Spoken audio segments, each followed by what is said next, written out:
G'day, it's your old mate Matthew here. Welcome to the Yarnsman podcast. In this episode, we have a good yarn with Bradley Patten. Now, this is an interesting one for me because it may seem like it's a couple of old mates having a yarn, but this was the first time I was talking with Bradley, and he does a lot of good stuff in the mental health, suicide prevention, and social health space. Taking his motorbike with a briefcase of support to the Everyday Motorcycle Club. He has a website and social media upcycle to share good resources. He's developing a workshop with the Triumphant Man. This is all based in Auckland, but it's really cool to be able to showcase that and talk about more about it. I just love that line that he's just another guy that does stuff that helps boys and men talk about their feelings. Other thing I like there is just highlighting that the 8-minute thing. If you got 8 minutes for a catch up, that's a sort of code word for someone to have a difficult conversation, and that's a really good everyday thing you can use. The other thing about this all is what's the problem and the solution is listening. You just have to listen, not provide a solution, and that's really difficult for guys. Hope you enjoy the yarn as much as I did. Hello and welcome to the Yarnsman podcast. Today we have Bradley Patten with us. Bradley is a self-described can of chaos. I love that. He's a dad, part-time nerd, occasional marriage celebrant, and a Movember ambassador. Fantastic to have you here. Bradley, how are you going? Yeah, good. Thanks, Matthew. How are you? I'm very well, thank you. I've had some Panadol, so I'm raring to go for the next wee while. Very good. What have you struggled with in the last week? Yeah, I was thinking about this one. I think it probably comes back to that can of chaos thing, which I think is basically, it's not a state that I would kind of naturally choose to fall into, but it's kind of just my life at the moment. So I think the thing that I've kind of struggled with in the last week, I was trying to think what the best word for it is probably, what have I struggled with? Kind of establishing like a routine or a sense of stability. I'm in a relatively new role at the moment. I am living out of our house at the moment because we're having some renovations done. And we've just come back from school holidays. So we're kind of trying to resettle ourselves back into how we get out of the house. Traffic has also been shocking around Auckland lately, and normally I don't have to deal with traffic on the school run, but it's been a little bit of an adventure. So I think probably struggling with, routine and some sort of stability. Yeah. Yeah, that, as you say, that describes the can of chaos. I can feel that. What do you want to work on in the next week? I think it was kind of related to that essentially, which is kind of getting back to some sort of a sense of routine or stability. But I think really this has been something that's probably been ongoing for the last few years, which is less about getting control of all of that sort of stuff and more about accepting that there will be things that I can control and things that I can't control, and accepting that really I only have sort of so much time available in the day, and if I'm choosing to prioritize some things, like when I was growing up, I heard this story of if you've got a big glass jar, you've got a bunch of big rocks that you've got to get into the jar. You've got to put the big rocks in first, and then the little rocks will find their homes. And so it's about, I think, identifying what those big rocks are, identifying what the little rocks are, and identifying which rocks I don't even need to worry about and can stay out of the jar. I think, that's what I'm trying to work on, which is probably all a bit high level and vague, but I guess I was going to say, if I break it back down to earth. Well, I love the analogy, but it is you. What are your big rocks? Yeah. So I think for me, my big rocks, which kind of match the intro and match what I've got in my description on LinkedIn, my big rocks for me are really my kids, and so they're how old are they? They're 8, 6, and 3 at the moment, and so those are some pretty big rocks to be looking after. Um, Practically, I'm looking after those big rocks by doing part-time work, which means I get to do the school pickup and the school drop-off. Um, and I guess the other big thing is, which I never would have thought of as one of those big rocks that you've got to put in there, but is kind of me in terms of like self-care sort of stuff. So I was going to bring it back down to earth a little bit. I said, um, right now, we're a week out from something called the Distinguished Gentleman's Ride, which I'm normally going kind of like hell for leather fundraising on. And what I've had to accept this time around is that I just don't have the energy or the capacity to be pushing that as hard as I normally would. Um, yeah, and so I think that that's probably the most concrete example of what it is that I'm working on in the next week is accepting limitations around that sort of stuff. Um, and I guess also working towards that. Looking forward to doing what I can to work towards the Distinguished Gentleman's Ride without kind of overcooking it. So trying to find that balance. Yeah. I mean, I love the rock analogy, but the with that comes a lot of self-awareness, and it's really good to hear that you're aware of that and taking action to make sure that your big rocks are still intact. Well, we'll stop talking about big rocks, but you know what I mean. Yeah. The Movember thing is probably going to come into play there a little bit. Make sure you look after your rocks or something like that. It's a bit of Yeah, testicular cancer advice thrown in there yeah. for good measure. But yeah, no, it's not. That's definitely something that I've had to learn, and I guess I've had to learn it the hard way. Yeah, Mm. Now I'm going to go a bit off piste here. Um, yeah, as you know, we're sort of about to refresh our yarns cards. We'll actually call them hmm yarns cards this time, not conversation cards. And so okay, usually the third question is, what are you proud of? But I've become more interested in asking, what are you grateful for? So mm. you can ask either what are you proud, you can answer what are you proud of or what are you grateful for? Put you on the spot. I didn't warm you up for this one.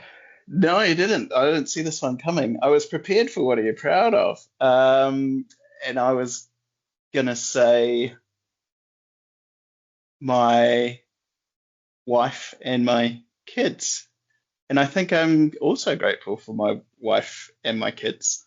But I think in the context of what we've just spoken about in terms of like having to learn stuff the hard way, I'm particularly grateful for my wife because when I was learning that kind of self-care lesson the hard way, she was the one who kind of pointed out that I was not doing a particularly good job of taking care of myself and did that in a loving and supportive way and kind of helped provide the space and the resources, I guess we could say, for me to look after myself and also holds me accountable to that. Probably because if I'm not looking after myself, there's she has to, well, not exclusively, because she has to pick up the slack, but obviously it has a big impact on her and our family in general if I'm more wiped out than I could or should be. Yeah. Yeah. Oh, it's a nice answer. I like that.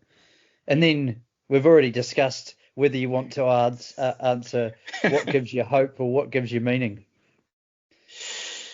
Yeah, I'm a little bit off rhythm now because we've No, I was kind of throwing gone a you little out. off best on the other one. Yeah. But what gives me hope? This is what gives me meaning. I'll try and do both. So what gives me hope? Um, I think what gives me hope is that when I've been in positions to see people kind of open up about stuff and share stuff, they generally have, and they've generally done it in ways that I didn't expect them to, and at sort of levels that were deeper than I would have anticipated. So I guess that's what gives me hope. That's not the answer that I had prepared, but that's the one that's popped into my head now. I really You like can that ask a answer. question? Yeah, Yeah. no, I really like that because I experience that quite a lot with the Hmm. yarns I have or see it happening. Um, Yeah. and it is amazing when you give people the opportunity. Yeah. Yeah. Yeah. Yeah. And I'm glad to hear you kind of echo that back, because I think that's like when I was looking around for things that I liked the look of and sort of want to maybe imitate or copy or take things away from, I kind of saw what you were doing. And yeah, yes, that's great. That's the sort of thing that we want to be doing. And in fact, I've got your old conversation card right there, just as a Yeah, little bit of a prompt for me. I found it. Still got one good. in the back of the bike. So yeah, no, that's good. We'll Um, send you some when they're Thank you. redone and actually business card sized. Yeah. Well, it's a bit. Is it? It's shorter, right? And a bit. Is it longer as well? This one? I Yeah, don't know. it's longer. Yeah.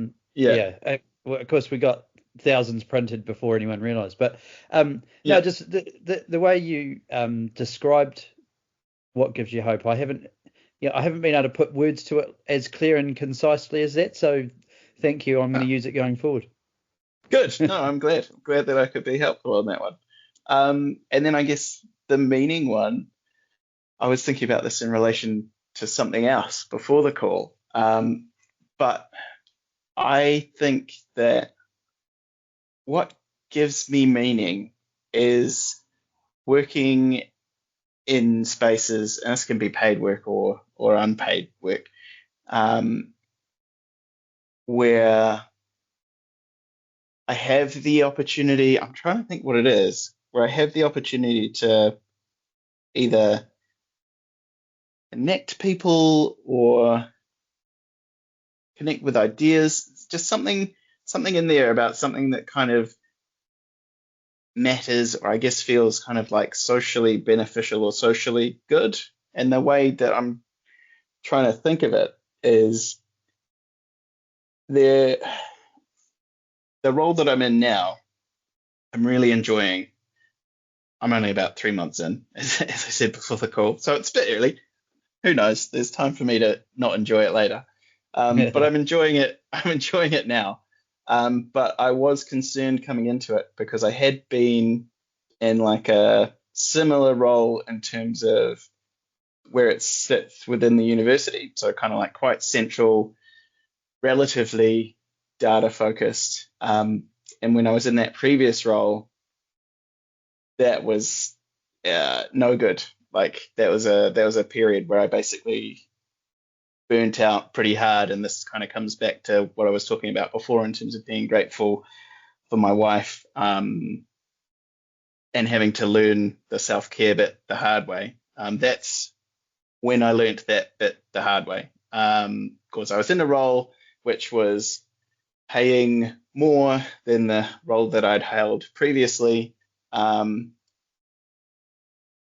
was very data focused, but didn't have this kind of like extra element to it, which for me, I had come from being the psychometrician in the medical program, and that let me put my psych degree, not clinical psychology, math, we'll call it math psychology for the sake of ease. That let me put my psych degree to work, plus some data stuff, which is generally the Mhm. stuff that I really like.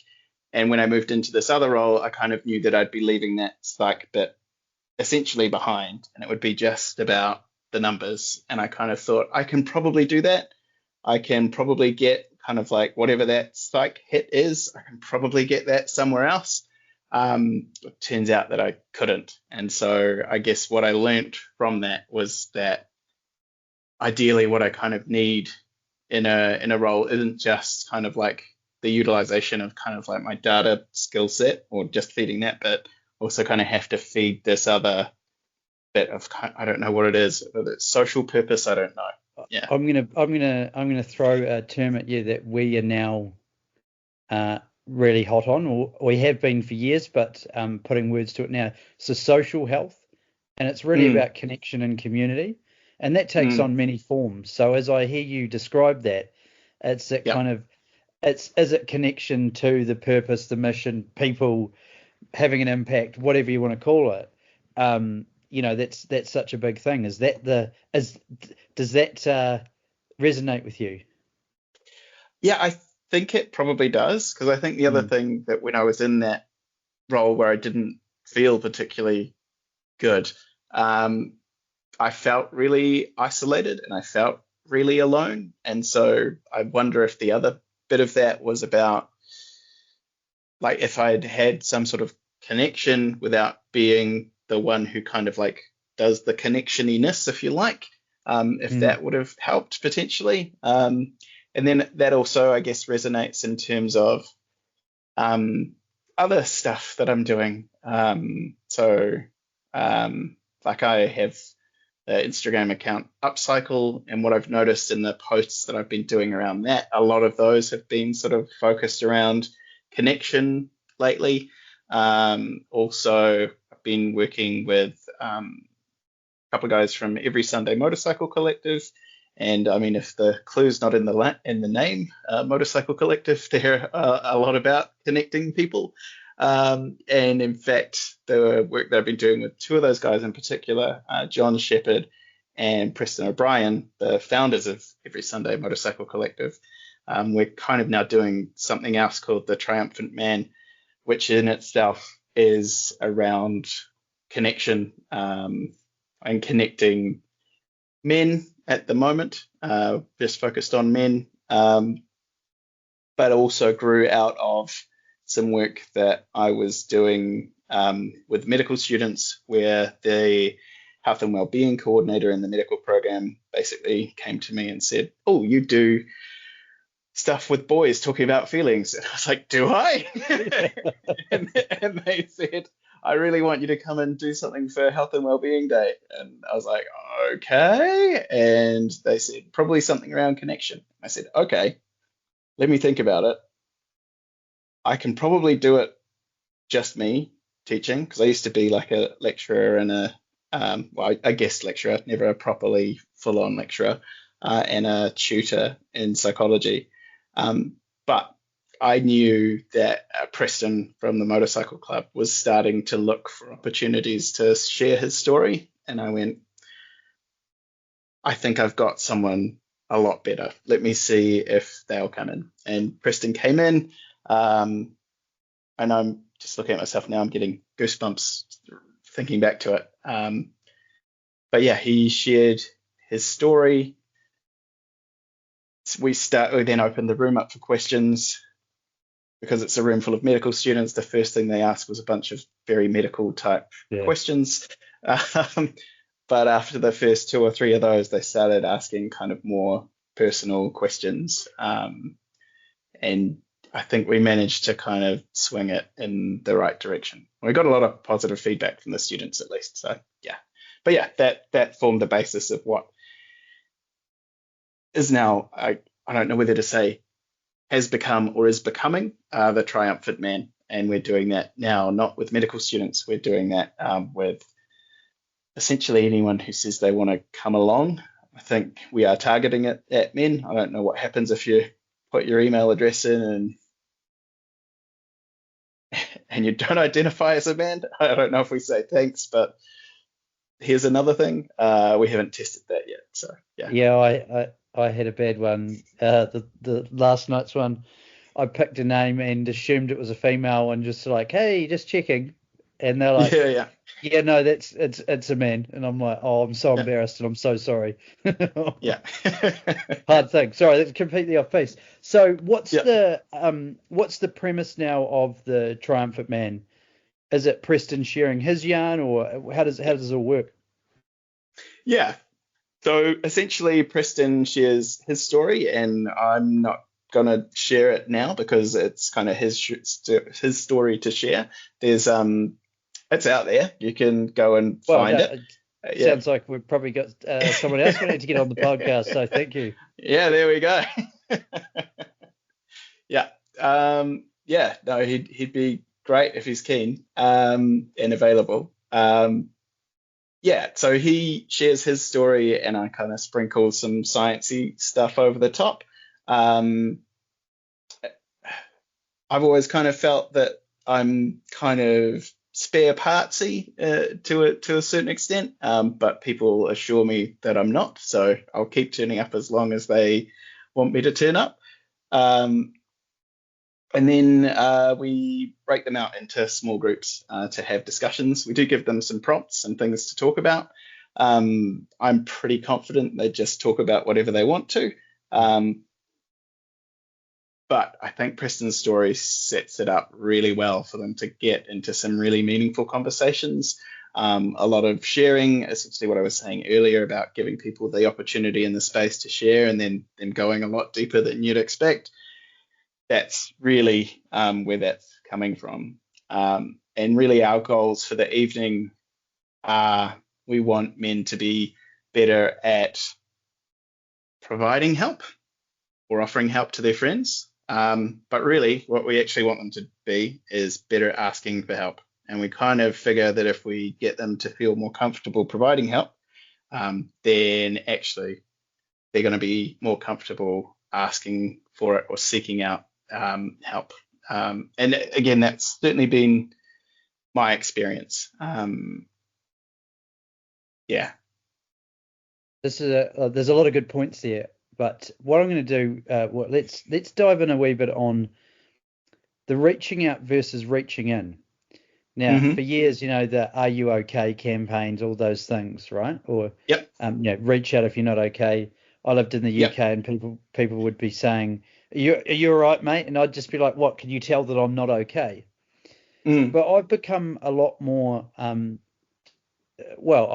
sort of the opportunity to help people have better yarns, so therefore they Mm. can actually ask someone or notice when something's not quite right. And it sounds to me that's kind of what you're doing, being able to give someone help, Yep. being able to see the signs and then actually start that conversation. That's kind of what you guys are doing. It is. I mean, we're probably not quite at the point of saying here are some signs to look out for. Essentially, what we're kind of doing in terms of a toolkit to walk away with at the moment is really kind of hammering home the value and the importance of, I guess, therapy speak wise, you'd say holding space, but in English, we would say listening. Yeah. And the Non-clinical, idea, non-clinical yeah. everyday speak. Yeah. Yeah, yeah. And so the idea, one of the things that I really try and get across from like the sciencey side, if you like, is that while we might be wanting to like offer answers to people and give them the solutions to stuff, actually the listening is the solution. That's how you help them solve the problem, not by telling them what to do, but by giving them the space to kind of talk through it and find out what the solution is for themselves. And we kind of base that off basically like Roger's principles of a therapeutic environment. We do like an Englishy version of that. There's the fancy psych terms underneath it in a very light grey that you can't quite see by design, just to provide some reassurance that this is actually based on some real thinking from somewhere. But yeah, I think that's kind of our key one. Then I guess we are still, I suppose, in like a encouraging people to reach out sort of a phase. We introduced the idea of 8 minutes, which is that idea that Simon Sinek's kind of peddling at the moment, which is everybody can probably put something on hold for 8 minutes. And if you have a problem, 8 minutes is a really good way to signal that actually you might have something to talk about, because when else are you going to ask people for 8 minutes? We then had we had a BMW engineer there one night, and he was like, "I work for BMW, and 8 minutes is not an unusual amount of time for us to ask for," with our ultra specific engineering tolerances and all that sort of stuff. But yeah, so we kind of use that as like an indication of like, look, find some people. We look at like Dunbar's number, the idea that you've got sort of like your 2, 5, 15, 50-ish, 150-ish. I usually use Every Sunday Motorcycle Collective as an example of that. But the thing that we kind of smash home on that one is we're in a room full of blokes. On average, at that kind of like the core inner layer, people have 1.5 kind of close connections. The reason that it's 1.5 is that women have 2 and men have 1. And we just kind of leave it. I love that. I've always talked about the 150, and that ideally it would be great if we could get guys up to five people to call in a crisis.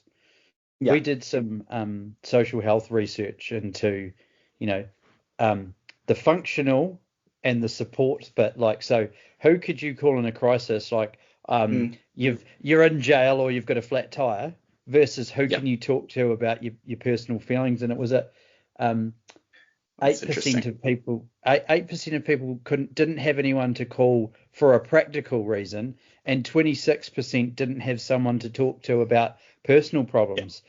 And we need to boost that 1.5 to as close to a 5 as we can, right? Yeah. And so that's the other thing that we normally walk them through is kind of like, connection is important. It's kind of the main theme of the Triumphant Man workshop. You've got your kind of like 1.5, 2, and then shortly after that, we basically say, basically you're on it. If you can get to about 5, then that's going to be really beneficial. And there's some evidence, like a meta-analysis, that suggests that if you have a heart attack and we follow you up a year later, the thing that's going to matter the most is whether or not you've got those 5 connections. And that matters more than whether or not you're a smoker or what your BMI is or any of that other sort of stuff. It's the lead indicator of whether or not you're still here a year after your heart attack is if you've got those 5 people.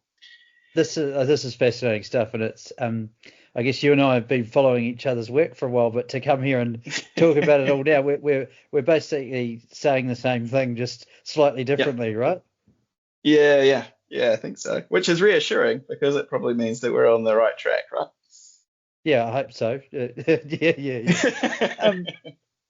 Tell me about so on your motorbike you have a briefcase. Tell us about that. What's the contents of your briefcase? The contents of the briefcase, the short version is it's a whole bunch of mental health resources, just essentially whatever I can get my hands on and what I think people will benefit from. There's stuff in there from Just a Thought, which is like a free CBT resource. So CBT, cognitive behavioral therapy. Short version, trying to teach people how to take control of their thoughts. Would you reckon that's a reasonable answer to that one? The CBT, self-awareness of CBT, treating your thoughts like a conveyor belt or cars going past. Yeah. And the other one that I quite like is the whole, I don't know if it's their one or if it's a Farm Strong thing. It's definitely a Farm Strong thing, is the catch it, check it, change it model. So if you've got like generally it's for automatic thoughts or like negative self-talk is the classic. Catch it. Is that thing actually true? And is it helpful? And if it's untrue or unhelpful, what's something that you can try and replace that thought with, and then kind of build yourself up and move forward that way. So there's those Mental Health Foundation Yarnsman cards, which actually I've managed to give a few out for quite a few people, because I'm based in Auckland, but quite a few people know people down your way and kind of go, oh, my mates down, I'm nervous now. You're in Christchurch? Yeah, Christchurch. Yeah, good.